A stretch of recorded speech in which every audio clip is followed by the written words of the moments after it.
Welcome to another episode of STADIO Speaks, where we dive into the insights and stories of thought leaders shaping the future of education. I'm your host, Kanyisa, and today we are thrilled to have Merwe Roux, Chief Information Officer at STADIO Higher Education, joining us. Merwe brings a fresh perspective to the role, being the youngest member of STADIO executive team.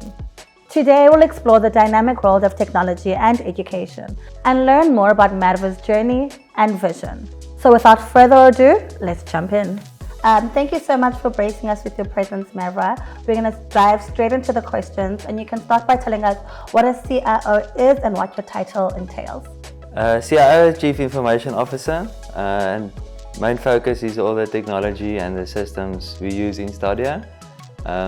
We've broken the team into essentially 4 components. So there's a process and innovation unit that focuses on processes, systems, reporting and analytics, and then the traditional IT function, which is all the box and drader, as they refer to it, which is the Wi-Fi and the servers and the databases and all those things.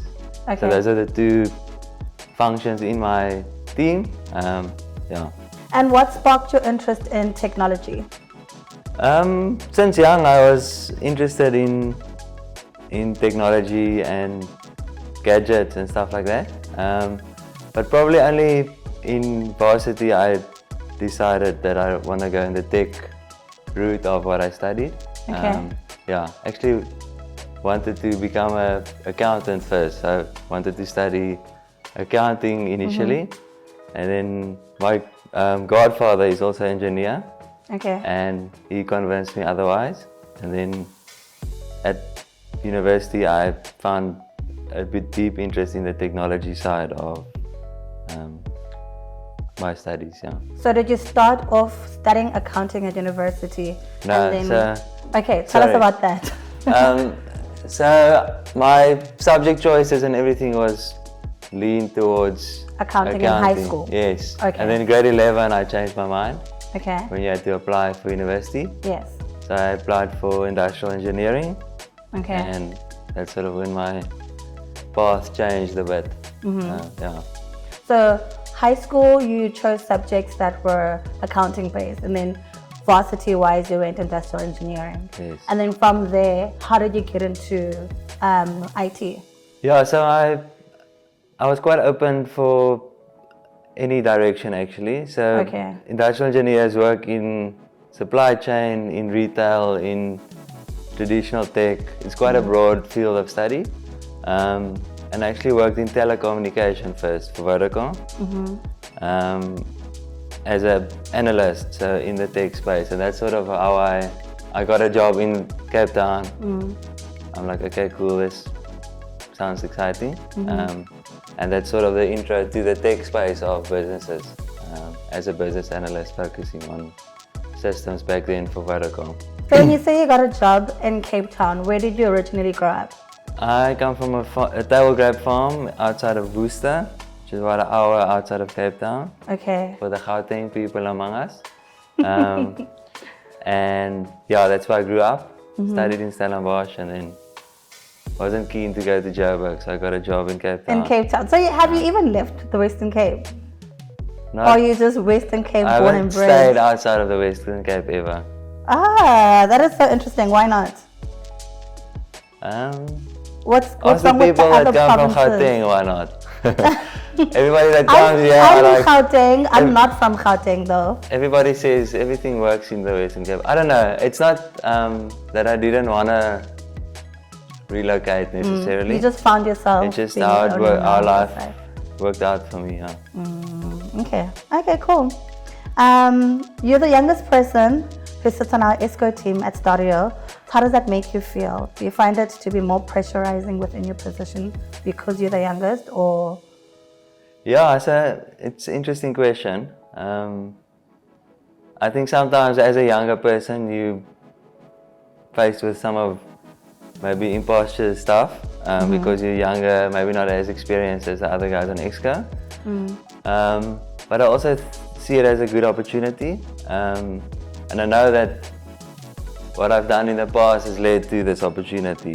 So I also need to remind myself that I'm there for a reason. Yes. And I am there to add value. And I bring the average age down quite substantially, so that's good. Which is great. Yeah, so at first it was a bit daunting, but I've worked with everyone in Exco for many years before, so I've got a good relationship with everybody in Exco, and I do know that they've got my back, so that also helps in knowing that I can add value and contribute. But there are those moments where you're like, maybe I'm not really ready for this or whatever, but yeah. But it's a good challenge, don't you think? Yeah, it's an amazing opportunity. Grateful for the opportunity and a lot of learning that comes with it. A lot of responsibility, which is cool. But yeah, it's a great opportunity. Thankful for the, that I can be on Exco and someone realized your potential to put you there. Yes, exactly. Yeah. And it's quite an important role, I think, for the future of STADIO. Yes. Which is also even more exciting. Can actually make a difference with what I'm busy with. What are you busy with? So we've structured the team around what I call a continuous improvement life cycle approach. Okay. So we start with looking at processes in STADIO, what's working, what's not working, how can we improve processes. Mostly we improve the processes by implementing supporting technologies. So then we move from processes to business systems, which is our CRM, our student management systems, our ERP, even Canvas, the learning management system. And then we try and automate or support these processes with technology. And then these systems generate data, right? So then we've got a big reporting and analytics focus.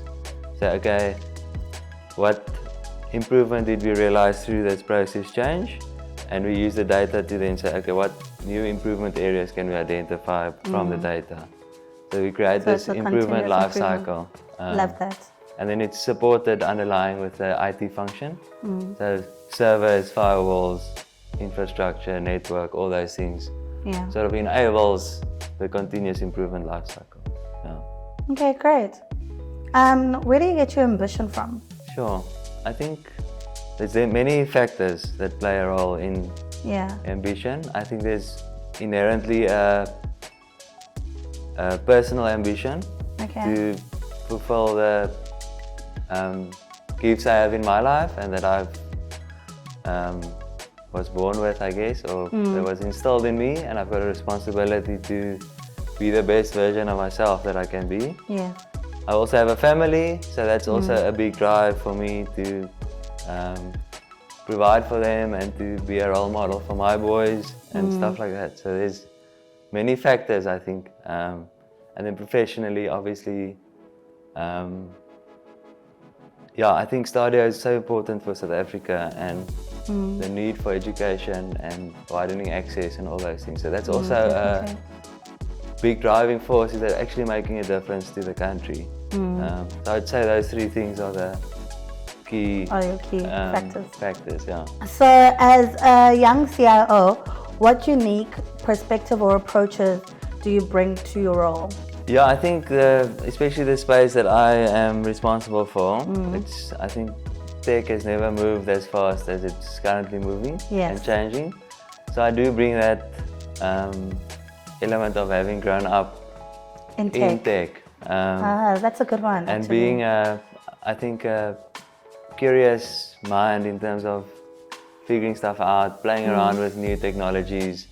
So I think that's what I bring. I bring familiarity with technology and sort of the bridge between the older generation and the new one. And the customers we service want that technology, right? So I think I bring that bridge and that balance from the old bricks and mortar approach versus using technology to optimize and scale and bring efficiencies. Yeah. Lovely. How do you envision the future of the CIO role evolving with education? Yeah, so I think not just education, I think the CIO role will become more important as technology evolves. Yes. And I think any business has a reliance on technology to either adopt or die type of thing. So I think it's an important role for any industry to make sure you align with technology, you understand how technology can support your business. Not necessarily replacing or eliminating the need for humans, but to use technology to allow people to work as best as they can. Yeah. And I think for education specifically and STADIO specifically, if we want to get to 100,000 students, we won't get there without really adopting technology. Technology, for sure. So yeah, I think it's an important role for any business, as tech is going to become the foundation of many aspects of how we do business. Can you describe a moment in your career where you felt the most fulfilled or proud of your accomplishment? I think there's a few. I was fortunate enough to be with STADIO from the start. From the merge? Yes, so when we were still great. in Kira.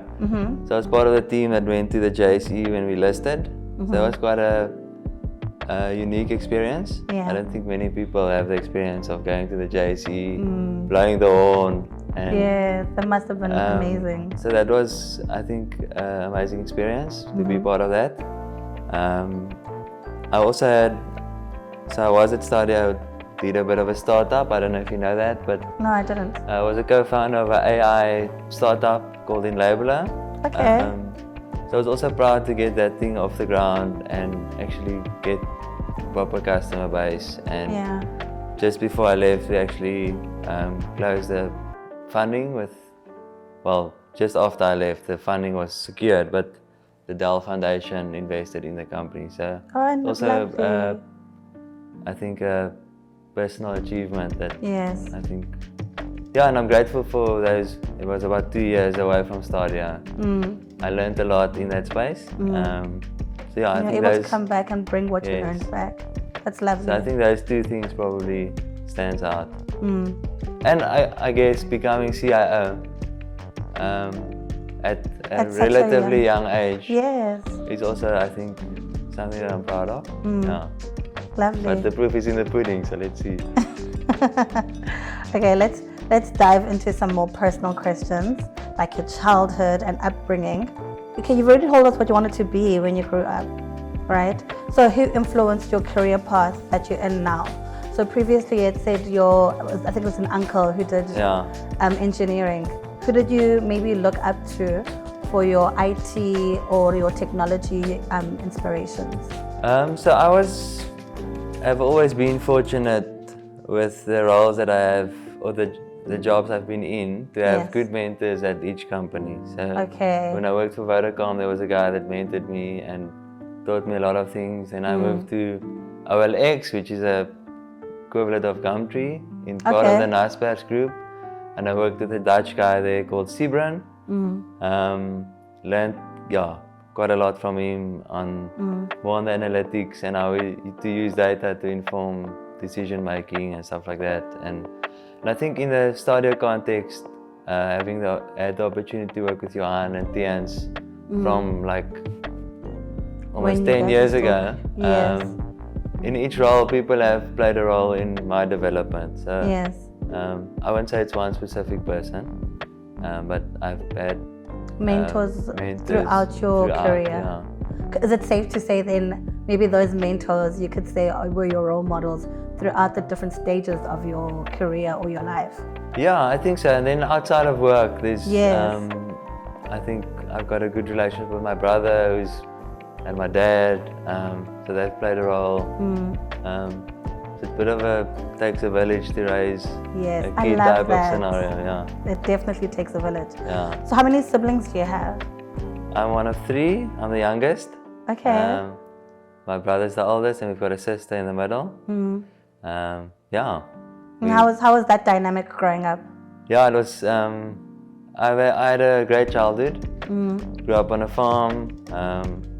My grandparents stayed across the road, Oh, lovely. so I have good memories of going to them, playing there, and I've got a very close relationship with both my siblings. They're both in the Western Cape as well. Oh, that's nice. So we see each other often. Our kids are similar ages, so yeah, it's Oh, that's nice.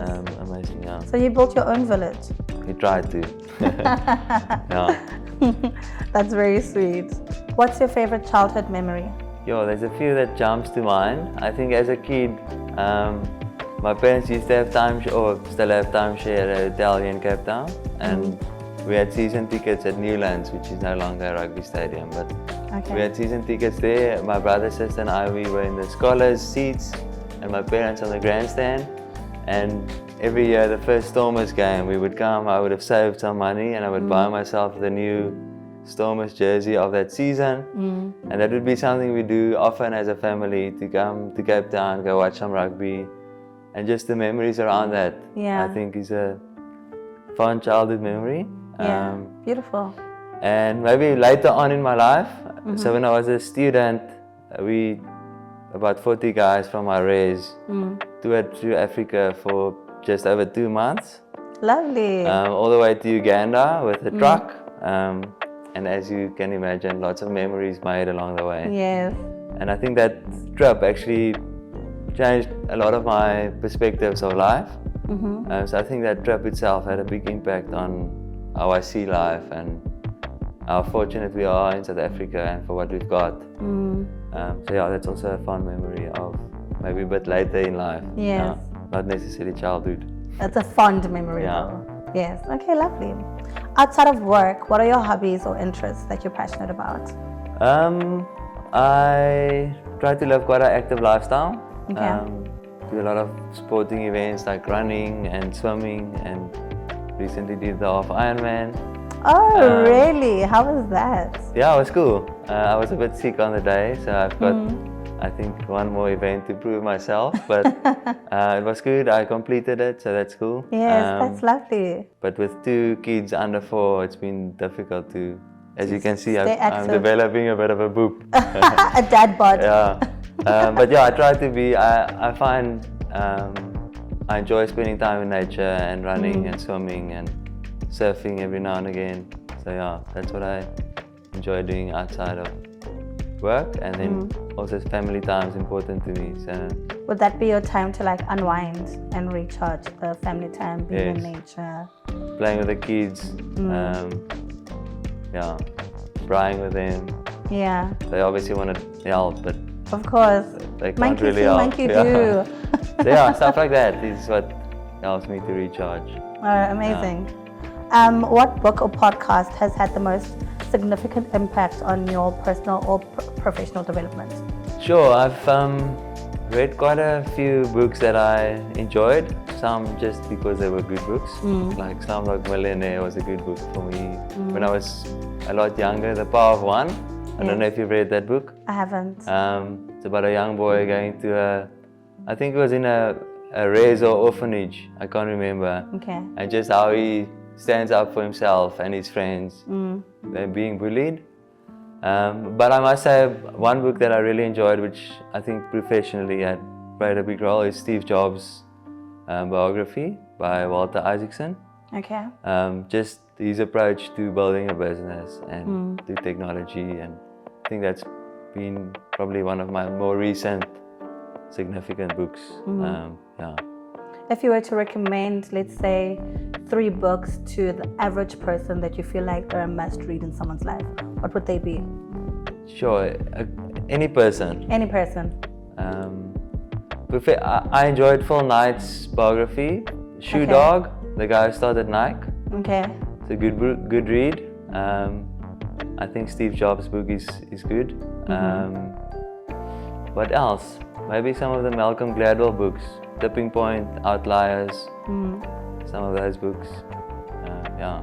Okay, lovely. I'm not big on fiction, so I don't really suggest any fiction books. Yes. But, yeah, I think Tipping Point, Outliers is more general read, where the other 2 more business oriented. Okay, perfect. Okay, what's the weirdest job you've ever done? So growing up on a farm, I've worked in the vineyards for many a hot December day. I've been a lifeguard on Honeston's main beach, which is maybe a bit more weird than the tech stuff that I do now. Probably being a lifeguard, yeah. Yeah. Did you enjoy it? Yeah, it was Was it cool. like a summer I job? saved one life, that's all. Really? Yeah. But the water was this deep. The lady just didn't know she can stand. So it wasn't really a save, but I'll It was take a save to her. Yeah. It was cool. We were 6. There's 3 beaches in Arniston. It's sea and sand. I don't think it exists anymore, but it's this September camp thing that you do in Hermanus. Okay. It was quite popular in our days to do that. And we were 6 close friends that ended up going to Arniston or Waarnhuiskrans, the same place. There's 3 beaches. We stayed in a little chalet in the caravan park for I think 4 weeks. Every day on the beach. That was cool. Yeah. That's nice. That's a nice memory to have.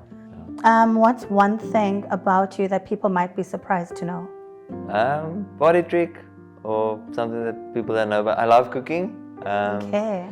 My mom's quite big in food, so I grew up making stuff with her. Okay.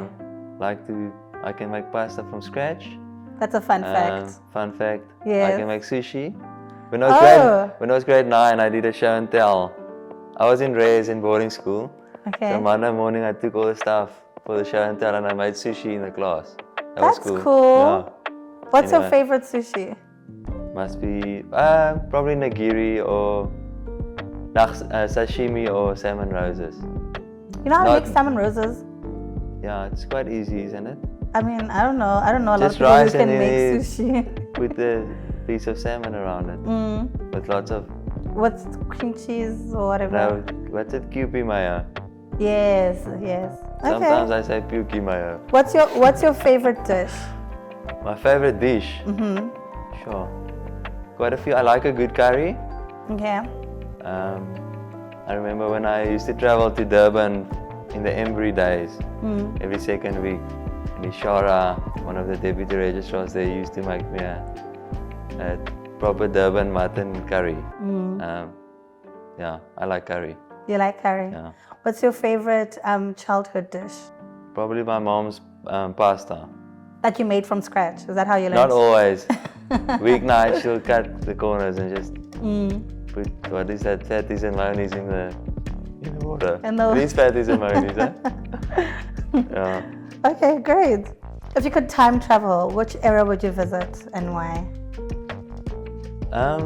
I actually enjoy the current era that I'm growing up in with all the tech and everything. Some of it Okay. is a bit scary, but I think it's a cool era. And last question, what advice would you give to young professionals aspiring to leadership goals in technology? I think it's important to be teachable and to be open for criticism and feedback, and then to get your back up if things are not going how you thought it should be. I think it's important to stay curious, to have a curiosity to figure stuff out and to explore new solutions. And I do think it's important to find someone that mentors you or invest in your professional development. Yeah. Yeah. So being teachable, curious, And finding having a good mentor. mentor. Lovely. Okay, now we're going to move into our this or that game. Okay. Okay, are you ready? Yes. Okay, so it's going to be quick questions. You need to pick one and not think about it. You don't Okay. have time to think about it. You literally have 2 seconds. Okay, are you ready? Yes. Okay, cool. Mac or PC? PC, iOS or Android? iOS, Coffee or tea? coffee. Coding or networking? Socializing, networking, or No, networking as in No, definitely coding then. Star Wars or Star Trek? Neither. Star Wars, Okay, Spotify or Apple Music? Apple Music, Netflix or YouTube? YouTube, Open source or proprietary software? proprietary software, Proprietary, that's the word. Virtual reality or augmented reality? augmented reality, Google Docs or Microsoft Office? Office. Slack or Microsoft Teams? I have to say Teams, Tesla or Ferrari? Tesla, Ebook or physical book? physical book. End of our this or that. Awesome. Thank you so much for bracing us with your presence and for the conversation. It was really nice getting to know you. Thank you. It was lovely. Let's do it again. And that concludes another engaging episode of STADIO Speaks. A big thank you to our guest Merwe for sharing his insights and experiences. From his innovative approach to technology integration to his fondest memories of childhood, Merwe has offered us invaluable wisdom for aspiring leaders in both education and technology. Don't forget to like, subscribe, and follow. Until next time, I'm Kanyisa signing off.